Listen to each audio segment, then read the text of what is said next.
So today I am playing at Radio City Music Hall in New York City at the Saturday Night Live 50th anniversary concert, which is this big televised event with a bunch of artists and celebrities. The legendary Miss Lauryn Hill. It's funny how money changes situations.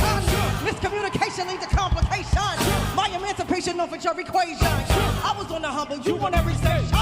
We just got done sound checking and we have a few hours before we actually go and play and do the special, but honestly the most striking part about being there and that whole experience is just the strange feeling of being around so many famous people.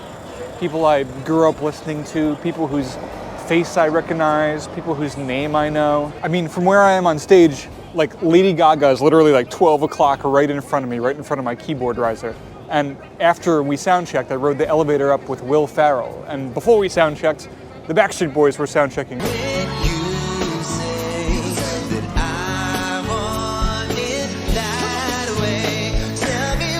And it's weird because, like, you know they're just people, but famous people have this, like, aura of importance that kind of surrounds them. And the whole thing has me thinking a lot about the invisible forces that loom large in the art world. Things like fame, recognition, and our relationship to the attention of others. But I want to say thank you to you. I haven't had an orthodox career, and I've wanted more than anything to have your respect.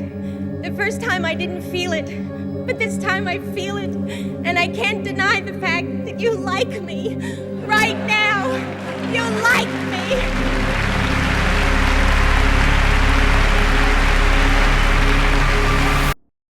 Why do we want to be special? Really think about it. What do you think is behind our desire for other people to know who we are and to become fans of our art?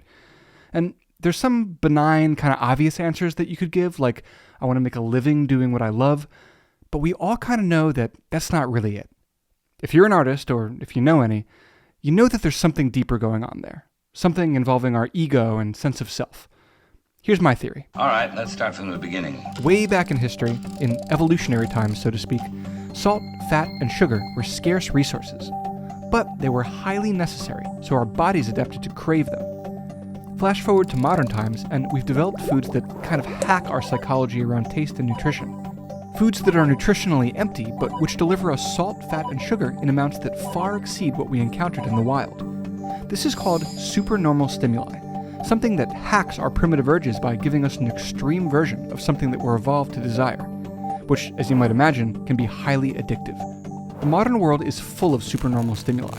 Modern food, social media, porn, and to bring it around to our topic, fame. What a Twinkie is to our innate desire for salt, fat, and sugar, fame is to our basic human need for love and connection. Friendship, community, and family are all fundamental needs that our psychology has adapted to over the course of millions and millions of years. But in just the last few hundred years or so, something changed. The fundamental human need for love and connection was hijacked by the idea that you could be admired by masses of people that you don't know. For most of history, having the respect of your local community was about as famous as one could hope to get. But as our world became more connected, and as technology allowed entertainment to be broadcast to greater numbers, the circle of people who an artist could hope to reach grew wider and wider. And today, just about everybody who makes art in any form has the vision of masses of people consuming their work dangling in front of them like a carrot on a stick. It's the invisible undercurrent that runs through the creative world, a virus that has infected our collective consciousness.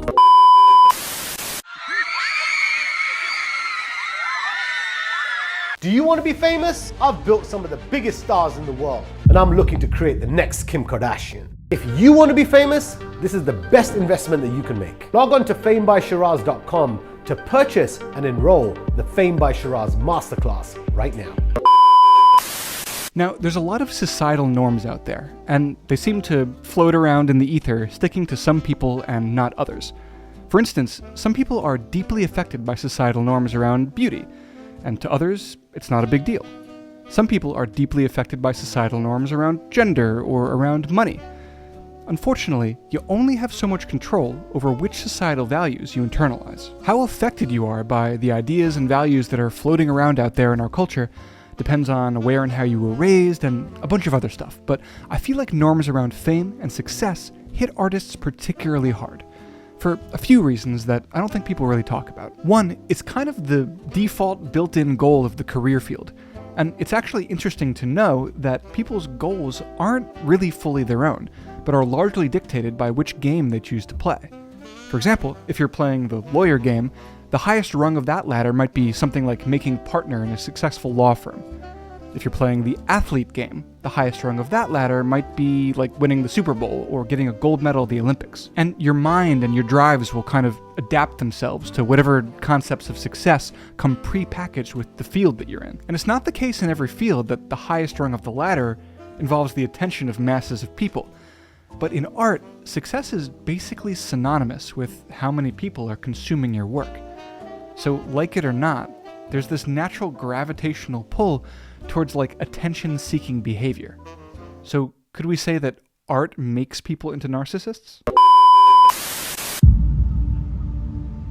So, since we're on the topic of narcissism, let's talk about my favorite thing, which is me, I guess. I think one of the reasons why norms of fame and success hit artists particularly hard is because people kind of come to art in the first place with similar emotional wounds. My story is that I grew up in a suburban town, this town actually, as an outcast, a not cool kid. I wasn't good at school, I didn't have many friends, and I wasn't athletic in a town where sports were kind of the thing. And so as a teenager, I gravitated towards outcasty kinds of things like skateboarding and playing the guitar. And let me tell you, when the pop-punk bands of the early 2000s whined in high-pitched voices about being outcasts as well, that really hit me on a deep level. And so in music, I found something that really spoke to me, that told me that it was okay to be me, which in turn gave me the motivation to actually work at it, which then made it into the only thing I was ever really good at, which then in turn gave me a sense of identity, purpose, and on some level, probably a path to achieving the validation that I never got as a kid. Through music, I could finally be one of the cool kids. And so, with every dopamine hit that I get when somebody subscribes to my channel or tells me that they think I'm a good player or congratulates me for playing cool gigs, I feel it going deep within me and reassuring the little kid in me, it's okay, you're cool. But all that kind of begs the question, am I just a piece of shit?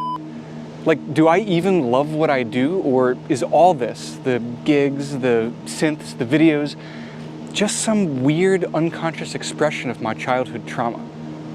Like, why did I even start this video by showing you that I played on a cool award show with a bunch of celebrities? I mean, it's a good segue into the things that we're talking about, but on some level, am I just trying to impress you? Trying to make you think that I'm important via my association with people who you already think are important? Do I do the things that I do for the right reasons? Well, I happen to have asked myself that a lot over the years actually, and if you've made it this far into the video, then maybe you have a similar relationship with your interests and your identity, and maybe you've asked yourself similar questions about yourself. One time, y'all, come on. Singing my life with his words. Sing. Two time, y'all, come on. Killing me softly with his soul. Killing me softly. Okay, let's attempt to steer this video away from my self-centered rambling and back on course. Are all artists narcissists? Are all the celebrities I was just around at Radio City Music Hall narcissists? Are you a narcissist for wanting masses of people that you don't know to be aware of your art? Am I a narcissist for wanting everybody to subscribe to my YouTube channel right now by clicking the button in the bottom right? Well, yes. I mean, maybe, but probably not, because everything you do for a mix of reasons, some of which you're aware of, others you're not, some of which you'll admit to, and maybe others you won't. And it's okay, because you're a human. A special, complicated little human with an ego and subconscious desires and unhealed trauma and all the rest of it. And guess what? So is everybody else. Yes, I, and probably you too, are driven subconsciously by things I'm not super proud to admit to and values that I've absorbed from a sick society, but I also genuinely love what I do. I love making music and I love making these videos. So let's try to be a little bit nicer to ourselves. Let's be aware of our drives and work to manage them, but don't beat yourself up just because you have an ego. We all just want to be loved. Life as an artist is not conducive to mental stability. Wanting the world to care about your art is like throwing pebbles into the ocean. And a common thing that I see among those who have been doing that for a long time is this sense of like failure and futility and jadedness, which is sad. But on the other hand, I know a few people who have made it, who have the attention and admiration of the masses, who have the money and power and validation that so many artists hunger for. And from what I can see, that life is also not conducive to mental stability. They may have the love of millions, but that's not really the kind of love that we need. That kind of love is like the Twinkie, to go back to what I was saying earlier about evolution.